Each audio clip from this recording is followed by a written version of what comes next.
Hey everyone, welcome back. And today we're going to be working on a Delta faucet that leaks around the base of the handle here. When you turn the faucet on, sometimes if you wiggle a little bit here, you can see the water leaks out there. See how the water is coming around and leaking here? So we're going to fix that now. First thing we're going to do is plug up the drain so that we don't drop anything down there, and then shut off the water supply underneath the sink.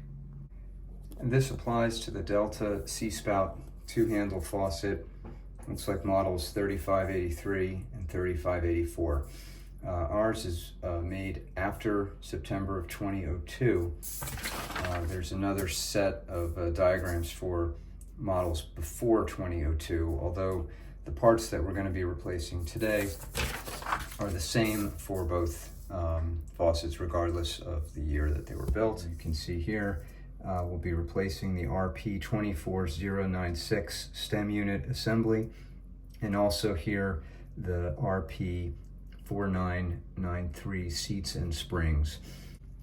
Here's the parts themselves that I'll be using, and I'll put a link in the description below. First thing we're going to do is remove the handle here. You have a 5/64 hex wrench that will fit right here, but the handle may be in the way. So we're going to take the handle off first, just screw that out counterclockwise and set that to the side. Then now you have some room to work for your hex wrench. And then you can take this out.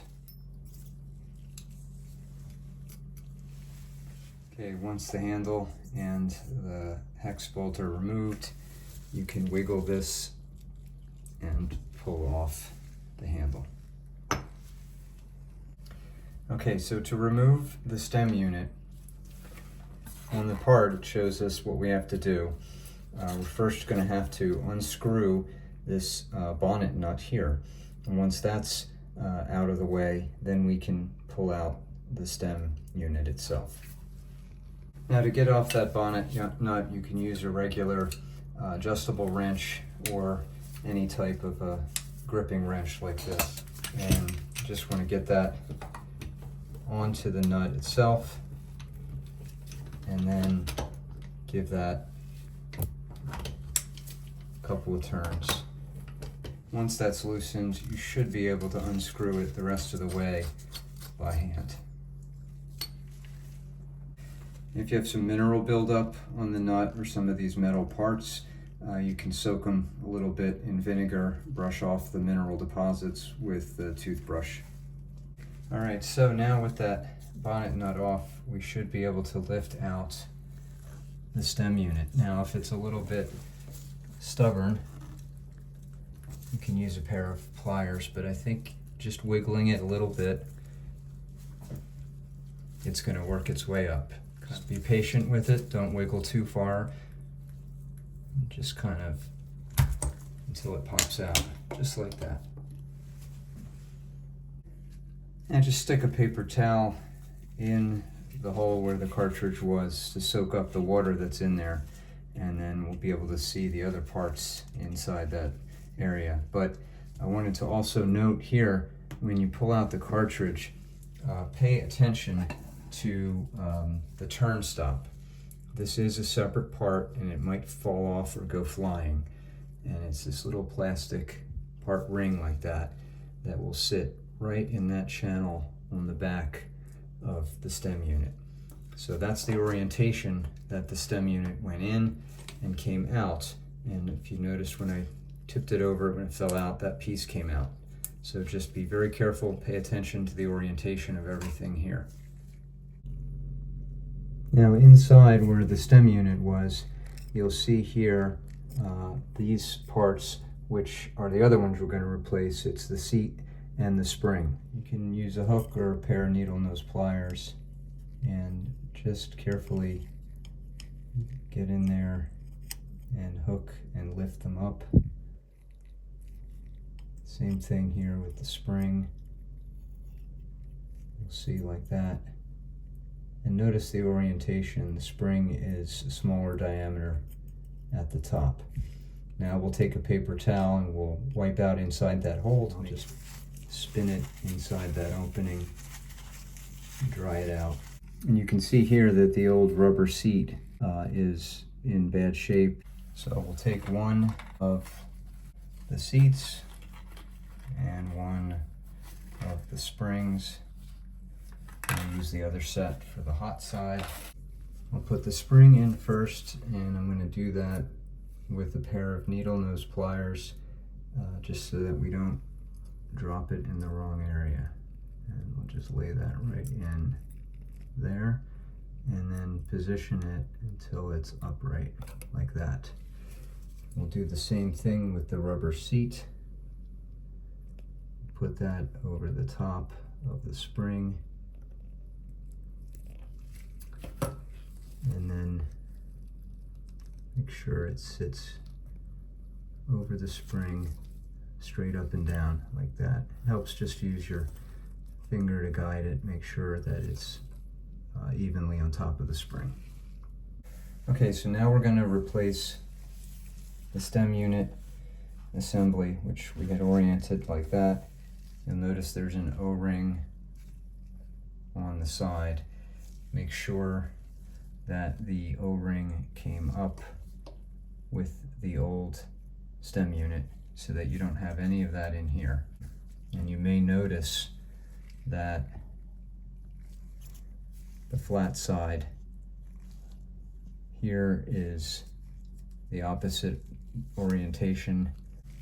So to line these up, all I had to do was hold the bottom and rotate the upper plastic part. And so I just rotate it around until this bar is over the flat surface on the brass inner piece to match how it was oriented at the closed position on the old one. And then with that orientation, you can check the bottom and you'll see that the plates are also oriented the same way, and that's how it's going to go right back in to that socket. I'll take out that clip, which is the quarter turn stop, and we'll put it right in the same position on the new stem unit. And then we'll insert the new stem unit, lining up the notch here on the bottom with the notch on the receptacle. Push that down snug. You'll feel that O-ring seat. And now we'll go get the bonnet nut. Now we've been soaking this in some vinegar just to remove the mineral deposits. You can brush it with a toothbrush. Just make sure that anything that would impede those threads is removed. We'll rinse it off real well with regular water, dry it, and then we can put it back on. Now we have the dried bonnet nut. We'll insert that right over the top of the stem unit. It should turn smoothly. And then at the bottom, just give it a little bit of a turn with your adjustable wrench. Don't over tighten it.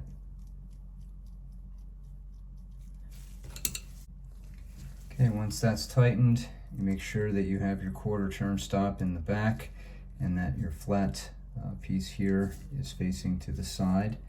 Now you can set your handle assembly directly down over the top of that, and then use your Allen wrench to tighten that up.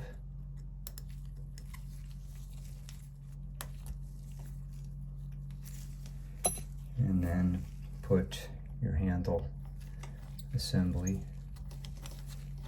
back in, screwing in clockwise. Like that. Now, the handle itself should turn only 90 degrees, off to the side and back all the way 90 degrees forward for on. And that should be your motion. Now we'll test it out. Okay, we have the water back on underneath the sink. So flush it out for a little bit, make sure that there's nothing leaking around the base of the stem unit itself. So now we'll repeat this process on the hot faucet on the other side, noting the orientation of the stem unit will be facing the other way. One thing to note on the hot side of the faucet, when you take off your handle, you'll see that your quarter turn stop is facing the front here, whereas on the other side it was on the back, and your flat part of your brass piece here faces out. So just keep that in mind. And then when you're done with the hot side too, test that out with the cold. Make sure there's no leaks around the base of either side. And that's how you fix your Delta faucet. Thanks very much for watching.